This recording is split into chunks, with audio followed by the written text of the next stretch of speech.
bagaimana sejarah penciptaan manusia, dan bagaimana pula manusia menjalankan kekhalifahannya di muka bumi? Yang sudah subscribe semoga dapat menetapi fitrahnya sebagai manusia. Sebelum Allah menciptakan manusia, Allah telah menciptakan alam semesta terlebih dahulu. Penciptaan alam semesta ini termasuk penciptaan langit, bumi, dan segala isinya. Allah menciptakan semuanya itu untuk tujuan yang benar, bukan untuk hal yang sia-sia apalagi untuk main-main. Seluruh alam semesta langit dan bumi dan diantara keduanya ini tunduk kepada Allah, patuh kepada kekuasaannya serta berjalan menurut kehendak dan perintahnya. Setelah Allah ciptakan langit dan bumi maka kemudian Allah menciptakan pengelolanya. Berdasarkan surat Al-Baqarah ayat 30. Yang artinya, ingatlah ketika Tuhanmu berfirman kepada para malaikat, sesungguhnya aku hendak menjadikan seorang khalifah di muka bumi. Mereka berkata, mengapa engkau hendak menjadikan khalifah di bumi itu orang yang akan membuat kerusakan padanya dan menumpahkan darah? Padahal kami senantiasa bertasbih dengan memuji engkau dan mensucikan engkau. Tuhan berfirman, sesungguhnya aku mengetahui apa yang tidak kamu ketahui. Mari kita lihat kalimat pertama dari ayat di atas. Bahwa Allah hendak menjadikan seorang khalifah di bumi. Beberapa keterangan dan tafsiran kata khalifah yang dimaksud adalah mengacu kepada sosok Adam. Mari kita bedah pengertian khalifah. Diksi khalifah berasal dari akar kata halafa yahlufu halfan hilafatan, yang memiliki arti pergantian. Adam adalah khalifah, pengganti atau wakil Allah Subhanahu wa Ta'ala di muka bumi. Di hadapan makhluk yang lainnya adalah pemimpin, yang tugasnya memakmurkan bumi dan membangun kemaslahatan bersama, serta akan dimintai pertanggungjawaban atas kepemimpinannya. Mari kita lihat lagi ayat lain yang memiliki diksi khalifah. Dalam Al-Quran Surat Syad ayat 26. Yang artinya, wahai Daud, sesungguhnya engkau kami jadikan khalifah penguasa di bumi. Maka berilah keputusan atau perkara di antara manusia dengan adil dan janganlah engkau mengikuti hawa nafsu. Karena akan menyesatkan engkau dari jalan Allah. Dalam ayat ini Allah memilih dan menetapkan Nabi Daud sebagai khalifah. Dalam arti sebagai penguasa politik, kepala negara, raja dan penegak hukum, di tengah-tengah umatnya. Allah menekankan agar Daud membuat keputusan atau kebijakan yang adil, dan jangan mengikuti hawa nafsu. Jadi berdasar surat Al-Baqarah ayat 30 dan surat Syad ayat 26 dapatlah kita simpulkan, bahwasanya pengertian khalifah adalah pengganti Allah di muka bumi, yang diberikan kekuasaan mutlak untuk mengatur bumi ini secara adil. Setelah kita mengetahui definisi khalifah, Allah juga menciptakan manusia berdasarkan fitrahnya. Apa maksud fitrah ini? Di dalam Al-Quran Surat Ar-Rum, ayat 30. Yang artinya, maka hadapkanlah wajahmu dengan lurus kepada din Allah. Tetaplah atas fitrah Allah yang telah menciptakan manusia menurut fitrah itu. Tidak ada perubahan pada fitrah Allah. Itulah din yang lurus. Tetapi kebanyakan manusia tidak mengetahui. Dari segi bahasa, fitrah berasal dari akar kata pa, tu dan ro dalam bahasa Arab. Kata ini memiliki beberapa makna. Yang pertama, fitrah bermakna membuka atau menguak. Yang kedua, fitrah memiliki makna perangai atau tabiat asli ciptaan. Ketiga, fitrah memiliki makna asal kejadian dan keadaan yang suci. Dan yang terakhir, fitrah bisa memiliki makna kembali ke asal. Fitrah adalah keadaan jiwa atau ruh asli manusia, yang mengakui ketuhanan Allah Subhanahu wa Ta'ala. Dalam Quran Surat Ar-Rum ayat 30, dikatakan bahwa fitrah manusia sesuai dengan desain awalnya, yaitu untuk tetap berada dalam din yang hanif. Fitrah dalam bahasa sederhananya adalah keinginan manusia untuk hidup dengan ketenangan, kenyamanan dan kebahagiaan, tidak hanya di dunia tapi juga di akhirat nanti. Maka, tatkala manusia tidak merasa tenang, nyaman serta bahagia di kehidupannya, bisa dipastikan perilakunya tidak sesuai dengan fitrahnya. Begitu juga makhluk lain, semisal bumi. Bumi akan merasakan ketidaknyamanan manakala yang mendiaminya tidak sesuai dengan fitrahnya. Tidak sesuai dengan bawaan pabriknya. Intinya tidak sesuai dengan tujuan penciptaannya. Atas ketidaknyamanannya itulah bumi menimpakan bencana-bencana kepada manusia seperti gempa bumi, longsor, banjir, tsunami, dan bencana lainnya. Bencana ini merupakan isyarat bahwa bumi sedang tidak nyaman. Dalam artian bumi ini sedang didiami oleh manusia-manusia yang tidak menjalankan fitrahnya. Allah berfirman dalam Quran Surat Az-Zariyat ayat 56. Tidaklah aku menciptakan jin dan manusia kecuali untuk beribadah kepadaku.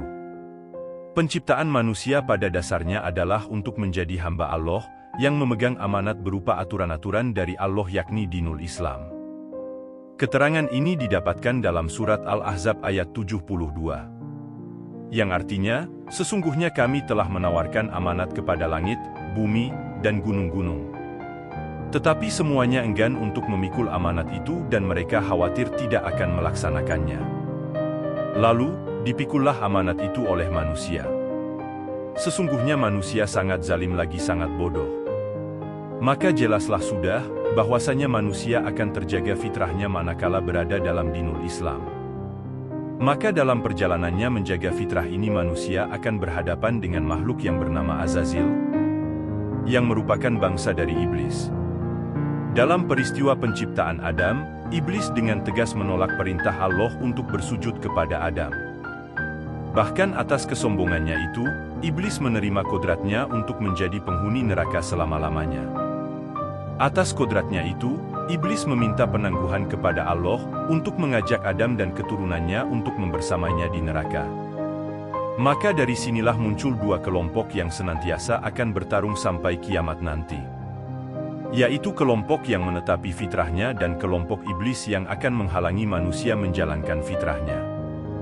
Maka kelompok yang akan menetapi fitrah, mereka akan berada dalam kehidupan berislam secara kafah, yang akan mengajak manusia dari kegelapan menuju cahaya, mengajak manusia dari al-batil kesesatan menuju al-haq kebenaran, serta mengajak manusia dari kesirikan menuju ketauhidan. Adapun iblis beserta manusia yang sudah berada dalam kelompoknya akan senantiasa mengajak manusia lainnya untuk berada dalam kesesatan. Kita telah mendapatkan informasi dalam Al-Quran, bagaimana kisah para nabi dan rasul yang pasti akan memiliki kawan dan lawan. Sejarah mencatat bagaimana Nabi Ibrahim berhadapan dengan Raja Namrud, Nabi Musa berhadapan dengan Fir'aun yang kejam, Talut berhadapan dengan Jalut. Bahkan kisah Rasulullah Muhammad yang berhadapan dengan kelompok Abu Jahal dan kawan-kawannya. Misi utama para nabi dan rasul adalah mengajak manusia untuk bertauhid kepada Allah saja dan menjauhi togut. Misi para nabi dan rasul ini sejatinya mengingatkan kembali manusia mengenai perjanjiannya kepada Allah tatkala di alam ruh. Semua manusia pada saat di alam ruh bersaksi untuk mentauhidkan Allah. Inilah proses sejarah fitrah manusia sebenarnya yang manusia harus menyadarinya. Maka apabila manusia sudah tersadarkan akan kefitrahannya, manusia akan menggunakan segala potensi yang diberikan oleh penciptanya untuk menetapi fitrah tersebut dalam kehidupannya. Bila kita melihat perkembangan dunia saat ini, lebih dekat lagi kita melihat potret keindonesiaan, begitu banyak manusia yang tidak berjalan dengan fitrahnya. Kehidupan manusia baik diri dan sosial tentu tidak akan lepas dari aspek ideologi, politik, ekonomi, hukum, sosial budaya, kesehatan, pendidikan, pertahanan dan keamanan. Mari kita lihat satu persatu setiap aspek berdasarkan fakta dan data yang ada. 1. Aspek ideologi. Bagi umat Islam bangsa Indonesia tentu tidak heran kenapa begitu pesatnya faham-faham yang berideologi materialis hedonis dan liberal sekuler. Apa yang dimaksud ideologi materialis hedonis dan liberal sekuler? Materialis adalah pandangan hidup yang hanya mencari kesenangan dan kekayaan materi sebagai tujuan tertinggi. Dan hedonisme adalah menganggap bahwa kenikmatan dan kesenangan materi adalah tujuan utama hidup. Meskipun mirip dengan materialisme, hedonisme lebih berfokus pada penghamburan materi dan gaya hidup bebas demi memuaskan nafsu tanpa batas. Adapun ideologi liberal sekuler, lebih mengacu pada individu atau pandangan yang mendukung pemisahan agama dari urusan sipil dan negara, sambil mempertahankan nilai-nilai kesetaraan dan kebebasan individu. Umat Islam bangsa Indonesia yang saat ini kurang faham mengenai keislamannya, secara tidak sadar telah dibenturkan ideologinya agar tidak memegang Islam yang seharusnya menjadi ideologi fitrahnya. 2. Aspek politik. Bagaimana kebijakan politik yang diambil adalah kebijakan yang tidak memihak kepada rakyat. Kebijakan politik di Indonesia memiliki dampak signifikan pada stabilitas dan pertumbuhan ekonomi dan melibatkan berbagai aspek lainnya semisal pendidikan, kesehatan dan lain-lain. 3. Aspek ekonomi. Dalam aspek ekonomi, harga-harga bahan pokok semakin melonjak, terkadang juga langka dan hilang di pasaran, dan kemiskinan yang semakin meningkat yang mengakibatkan kesenjangan sosial. Mari kita lihat laporan pengeluaran rata-rata penduduk Indonesia yang berjumlah 280 juta orang. Pendapatan rata-rata penduduknya adalah 6,2 juta rupiah. Menurut laporan Bank Dunia, terdapat beberapa kelompok ekonomi masyarakat di Indonesia. Yang pertama adalah masyarakat kelas miskin, memiliki pengeluaran kurang dari Rp354.000 per kapita per bulan. Kelompok ini terdapat sebanyak 28 juta orang. Memiliki persentase sebesar 10,7% dari jumlah penduduk. Kelompok yang kedua adalah masyarakat kelas rentan. Memiliki pengeluaran antara Rp354.000 hingga Rp532.000 per kapita per bulan. Kelas ini terdapat sebanyak 61,6 juta orang atau sekitar 23,6% dari jumlah penduduk total. Kelompok ketiga disebut masyarakat kelas menuju menengah. Memiliki pengeluaran antara Rp532.000 hingga Rp1,2 juta per kapita per bulan. Kelas ini menjadi kelas terbanyak dengan jumlah 115 juta orang atau sekitar 44% dari jumlah penduduk Indonesia. Kelompok ketiga adalah masyarakat kelas menengah. Dengan pengeluaran antara Rp1,2 juta hingga Rp6 juta per kapita per bulan. Ada sekitar 53,6 juta orang yang berada di kelas ini, kalau dipresentasikan sebesar 20,5%. Kelompok keempat adalah masyarakat kelas atas, dengan pengeluaran lebih dari Rp6 juta per kapita per bulan. Terdapat sebanyak 3,1 juta orang atau sekitar 1,2% dari penduduk Indonesia. Di mana di dalam kelompok tersebut terdapat masyarakat ultrakaya, sebanyak 1.403 orang dengan prosentasi sebesar 0,1% penduduk Indonesia. Dari data tersebut, kita dapat melihat betapa kesenjangan ekonomi yang begitu besar. 4. Aspek hukum. Hukum yang digunakan sebagai hukum positif di Indonesia adalah hukum yang berakar dari kolonialisme Belanda. Hukum buatan manusia yang tentunya tidak bersandarkan kepada hukum yang Allah tetapkan. Efek yang ada, mengakibatkan hukum tajam ke bawah dan tumpul ke atas akan semakin merajalela. Maka dalam hukum ini, fitrah manusia yang menginginkan keadilan sudah pasti tidak akan terasakan. 5. Aspek sosial. Masalah sosial kemasyarakatan tentulah menjadi efek berantai dari masalah pokok yang ada. Mudahnya antar anak bangsa dipecah belah, saling serang, tawuran satu sama lain mewarnai pemberitaan setiap hari di media mainstream maupun media sosial. 6. Aspek budaya. Hilangnya identitas keindonesiaan, seiring dengan masuknya budaya asing yang tidak sejalan dengan norma keindonesiaan. Bagaimana budaya-budaya Barat dan budaya Korea yang menjadi trendsetter saat ini, begitu mudahnya masuk dan pelan-pelan merusak sendi-sendi budaya Indonesia. 7. Aspek pendidikan. Bagaimana kurikulum pendidikan saat ini tidak berorientasi pada pembangunan manusia. Kurangnya konten pengajaran keagamaan dan ketidakmerataan fasilitas dan kualitas pengajar sangat mempengaruhi anak didik. Terjadinya degradasi moral, bullying, serta maraknya kenakalan remaja. Belum lagi dalam aspek kesehatan dan agama.